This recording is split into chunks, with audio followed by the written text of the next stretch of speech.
Untuk saya hanya satu pertanyaannya, aman lah berarti. Pak Purbaya, boleh disampaikan progres dari PP pengganti PP nomor 8 tahun 2025 soal DHE? Boleh disampaikan tujuan dan ekspektasi dari revisi aturan ini apa? Jadi saya sama juga dengan Anda penasaran udah sampai sama mana peraturan tuh. Karena udah kita kirim ke istana kan beberapa minggu yang lalu. Saya tanya ke Mensesnek hari Senin kemarin, udah sampai mana? Ternyata hari Jumat minggu lalu sudah ditantangani oleh Presiden, tinggal keluarnya aja kalau gitu ya. Tinggal pengundangan begitu. Jadi sudah clear, itu sudah disetujui Presiden, tinggal pengundangan aja. Jadi pasti jalan seperti itu. Terus tujuannya apa? Ya tujuannya kalau bisa menaikkan cadangan devisa di sini kan. Kalau Anda lihat tahun 2024 itu cadangan devisa kita berapa? 155,7 billion US dollar. Tahun 2025 akhir Desember kemarin naik ke 156,5 billion dollar. Naiknya hanya 0,8 billion. Padahal tadi ada di presentasi disebutkan surplus perdagangan kita 38,5 billion dollar. Jadi walaupun ada capital outflow, tapi besarnya surplus ini sama sekali tidak nendang atau tidak berdampak signifikan ke cadangan devisa kita. Jadi dari situ kita lihat sepertinya memang kecurigaan kita sebelumnya betul bahwa peraturan devisa hasil ekspor kita yang kemarin-kemarin itu banyak celahnya sehingga uangnya tetap masuk terus keluar lagi dalam waktu hitungan mungkin jam udah keluar lagi. Jadi sekarang kita ketatkan dalam pengertian nanti DHE-nya apa? Hanya boleh ditaruh di bank-bank himbara sehingga kami bisa mengontrolnya dengan lebih baik. Dari situ kita bisa lihat nanti sebetulnya dampak real kalau keadaan normal ya nggak diselundupkan keluar dari perdagangan kita ke cadangan devisa sebetulnya seperti apa setelah menghitung capital outflow kalau ada. Kalau sekarang kan walaupun kemarin outflow sebetulnya inflow-nya juga ada.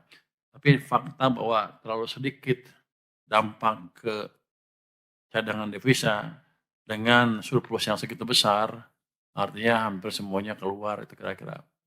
Jadi kita akan rapatkan itu supaya kebijakan DHE betul-betul berdampak kepada cadangan devisa kita sehingga pasar finansial kita lebih stabil, dananya cukup ada, dan nilai tukar rupiah kita juga menjadi lebih baik ke depannya.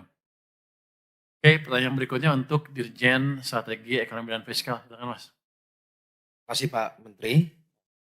Rekan-rekan wartawan yang saya hormati, ini ada beberapa pertanyaan. Pertama tadi tentang defisit, sebenarnya tadi sudah dijelaskan cukup panjang lebar oleh Pak Menteri. Kita memang menghadapi tahun yang cukup menantang, tahun 2025. Di satu sisi tadi pendapatan kita cukup menantang karena harga komoditas juga turun. Lalu juga kita menghadapi beberapa situasi di mana tadi dividen kita juga kan jadinya pindah ke Danantara. Lalu ada juga yang PPN 11%. Lalu kemudian nggak salah juga kalau kita mengatakan bahwa tahun ini kita memang membutuhkan ekspansi. Sehingga dari sisi pendapatan tadi kurang dari yang diharapkan, tetapi belanja walaupun kita efisienkan, tetap kita gunakan untuk ekspansi. Sehingga program-program prioritas pemerintah seperti makan bergizi gratis, Koperasi Desa Merah Putih, sekolah rakyat, program 3 juta rumah, sekolah unggul Garuda, ketahanan pangan, itu semuanya terdeliver dengan sangat baik. Contohnya misalnya adalah sisi pertanian, tadi Pak Menteri menyebutkan bahwa stok beras kita di Bulog itu juga tertinggi sepanjang masa. Dengan ekspansi inilah kita harapkan juga nanti perbaikan pertumbuhan ekonomi juga terdukung dan nanti membalikkan kondisi perekonomian dan pendapatan harapannya nanti akan membaik. Lalu kedua ada pertanyaan tadi tentang DHE tadi Pak Menteri sudah menjelaskan, saya rasa cukup. Demikian Pak Menteri, kami kembalikan Pak Menteri. Pertanyaannya ada 5, jawabnya lebih pendek daripada gua. Canggih juga dia rupanya. Pertumbuhan ekonomi Vietnam 8%, apa yang kita tawarkan? Oh, 8% kan, Vietnam 8%. Anda pasti ngeledek siapa? Dendi Maulana investor trust mana? Oh, dia ngeledek gua, kenapa lu cuma 6, 5,4 malah. Saya mau dorong ke 6 semaksimal mungkin dan kemungkinan besar bisa. Karena kalau saya lihat kemarin fiskal dan moneter masih baru agak sinkron di akhir tahun. Sekarang udah lebih sinkron sehingga ke depan mesin fiskal, mesin moneter dan sektor swasta akan bertumbuh, bergerak lebih cepat, akan hidup semua. Kita akan galakan tuh di bottlenecking apa P2 PSP. P2SP akan kita galakan lagi. Kan kemarin ada 2 sudah kita beresin ya. Sekarang udah masuk ke list 36, tapi ada juga yang besar-besar masuk ke pipeline yang tinggal jalan sebetulnya, cuma ada hambatan bukan di bunga bank, bukan di ini, tapi di sisi koordinasi antar instansi pemerintah. Saya akan percepat itu dalam waktu singkat, dalam waktu yang cepat. Mana sih Michael?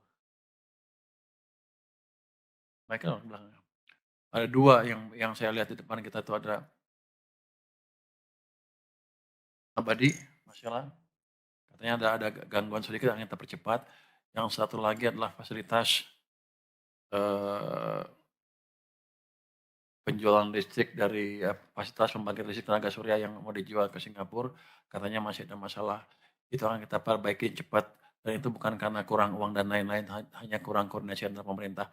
Dan ke depan kita akan seperti itu terus, perbaiki terus iklim investasi sehingga setiap hal yang mengganggu akan kita tangani secepat mungkin.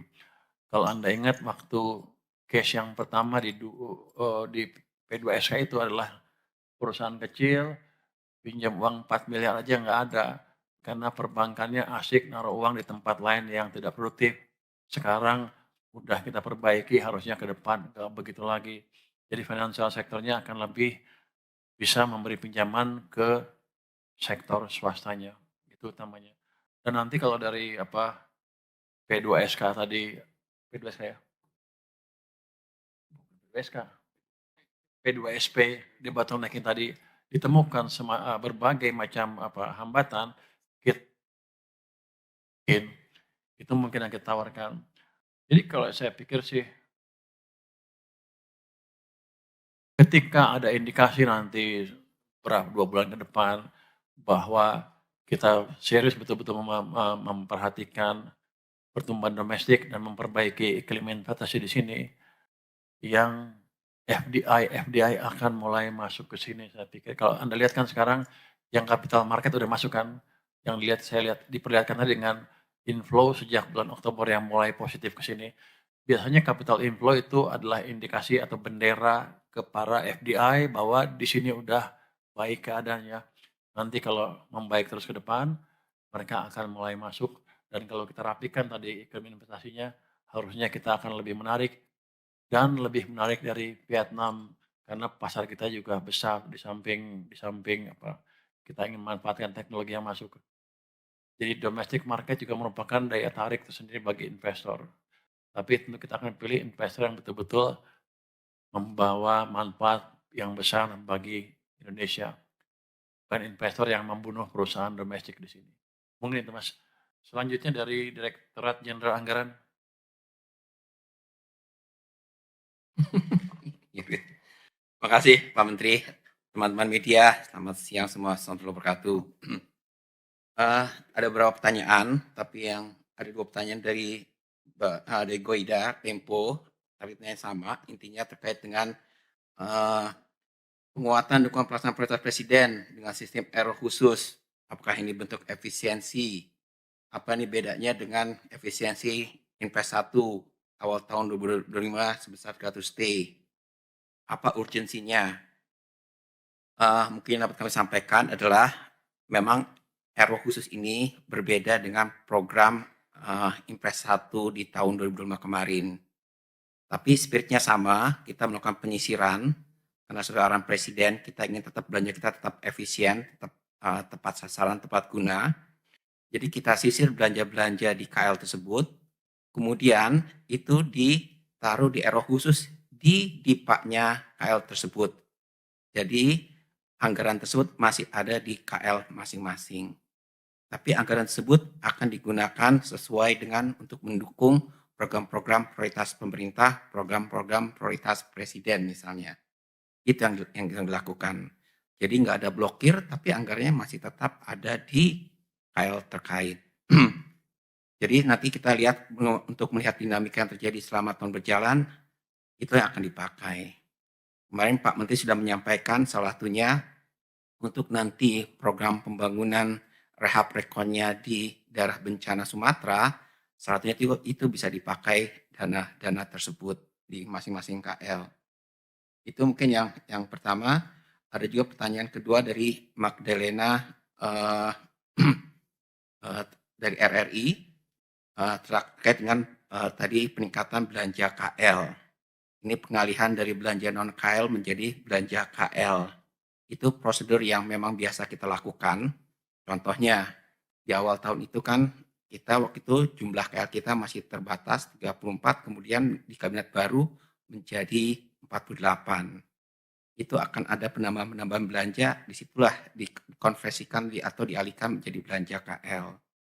Contohnya ada beberapa program baru, misalnya bencana, itu kita punya cadangan bencana, itu kan dibelanjakannya nanti lewat BNPB, itu jadi belanja KL. Tadi disampaikan oleh Pak Menteri, oleh Pak Wamen terkait dengan berbagai stimulus yang kita berikan. Di Q4 saja kita memberikan misalnya BLT Sejahtera, program magang. Itu nanti semua dilakukannya dalam bentuk belanja KL. Program magang itu di Kemenaker misalnya, BLT Sejahtera itu adanya di Kemensos. Jadi belanja itu munculnya di belanja KL. Mungkin demikian Pak Menteri yang bisa kami sampaikan. Kami kembalikan, terima kasih. Juga sama-sama ya kalau itu ya. Ringkas. Tapi pertanyaan tadi, apa bedanya dengan efisiensi 300T di awal 2025? Saya jawab deh itu deh. Kalau dulu pukul rata lah kira-kira. Kalau sekarang beda, disisir program-program yang dampaknya kurang bagus, kurang besar, itu dikeluarkan dari itu, dicoret, dibintangin ya. Baru uangnya dipindahin ke